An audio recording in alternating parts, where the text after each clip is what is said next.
I was up late at night scrolling through my phone, pondering the meaning of life and such, which nowadays is mostly comprised of playing Helldivers 2. This is safe, bro. Oh, run. Holy Dane, get out of there. Dane, get out of there. And it was late at like 12 o'clock at night, and I get a text from a friend of mine asking me to come over and shoot some pool.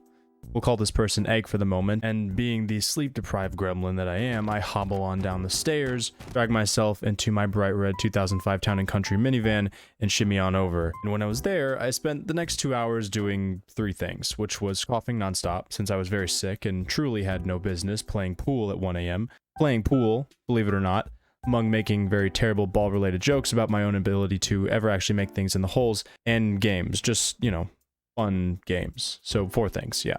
Anyway, at the time, me and this friend of mine were chatting about games that really touched that ethereal side of ambiance. Games that really felt like the music and sound was the first thought rather than the after. At the time, I had just seen the Gaming Donkeys video about a game that he published for a solo creator of a game called Animal Well. What's the best animal? Dog. Animal Well has 6 different breeds of dogs. That's how you know he's not fucking around on this game. At the time I told Egg about this, she was instantly intrigued. Now, I was genuinely surprised, as this person is someone who'd either considered herself or even been seen as someone who really enjoys games. And even though at the time I hadn't played the game myself, I was simultaneously looking to play it as well. Just something that really scratches that itch of a truly immersive game in a mystical world around you without the need of anyone else, really.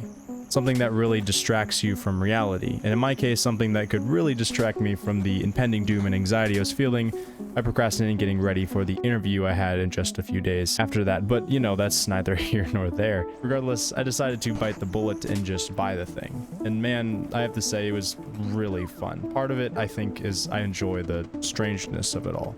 In a lot of ways, I kind of liked that feeling that I would get every 10 seconds where I can't tell if I'm just like lost, confused, or stupid. And there were so many moments where I was just playing the game and I'd get stuck in this stupidly annoying place that I dubbed the rat area, where I spent the better part of like 20 minutes redoing 2 whole linked together puzzle jumping steps, only to die from those freaking invisible ghost rats a million times over that shoot their levitating heads at you, because why wouldn't they be able to do that? It only makes sense.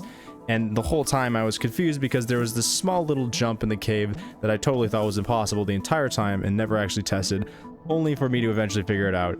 And very long afterward, find myself getting jumped by some Limu bird thing that has a neck with more maneuverability than the apple worm dude from the cool math games. But god, do I hate those stinky rat people. I mean, I've been a lover of Ratatouille, but good lord, I can't tell if I'm stupid at the time or I'm just not equipped mentally to handle this stuff sometimes. And while I know it sounds like I'm probably just berating the game at this point, I mean well by it. Half the fun is trying to figure out all the interesting mechanics and just how exactly you're supposed to get through the level itself. I think it makes like the feeling of actually completing the level and area that you spent so much time just like slowly like deducing, breaking down, figuring out how to get through it. It makes that completion feeling that much better. Having that strange and eerie background music and calming yet alien-like flora and fauna is just an awesome feeling. Now, like anything, it does have its downsides. Aside from being kind of addicting, it's not a multiplayer game. While in most situations, I generally prefer to have some kind of aspect of optional multiplayer to always be something that elevates the game. I think in this case, it specifically is something that doesn't really need it. While it certainly might be fun to explore some of the areas and figure them out with friends, I think it partly would only be more fun to a very limited extent, that being the kinds of friends you have. And in my case, I generally have a pretty mixed group of some people who are more laid back and chill and some who are more super competitive. And if you're someone who's the latter of those two, I could easily see this game quickly becoming unfun if it turns into this kind of competitive see who figures it out first type scenario. Otherwise, with the right type of laid back people, I could definitely see this working with a multiplayer function eventually. Maybe if the game gets any modders that could implement some kind of seamless co-op like Elden Ring, although depending on how that could be put in, it might break the game to an extent, since many of the different areas players can access or reach is specifically dependent on what places and items you have unlocked. Like one item in this game that I found is a bubble wand, which lets you shoot out temporary bubbles to use as makeshift platforms to reach higher places. So in the sense that they added multiplayer where you could interact physically with your teammate. To some extent, it could break the logical stages of progression if the levels themselves and how they are stitched together don't account for those said changes. Or in other cases where I come across this strange flute, then found by playing it a certain way according to a random fish that's jumping in different directions, it will teleport me back to a room full of animal heads no matter where I am on the map.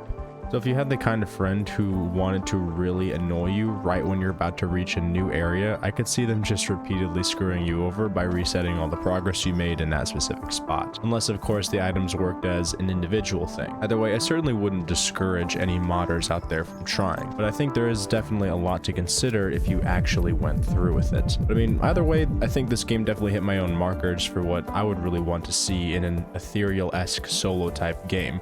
However, I think it really plays into its own niche so hard that I could imagine it becoming something you either really like or just don't fancy at all. Especially if you're someone who really enjoys competitive PvP FPS games as well, like, you know, Helldivers. But you know, there's no greater feeling than dying for the glory of Super Earth, so what can I say? Regardless, if you're in a position where you want to try and branch out to something completely different speed, I certainly couldn't recommend Animal Well more. It's on Steam, about 22 bucks or something around there, and all of the links in the description in case you're feeling to try it actually. But regardless, I hope you have enjoyed, and like always, have a beautiful rest of your day, boys. Peace.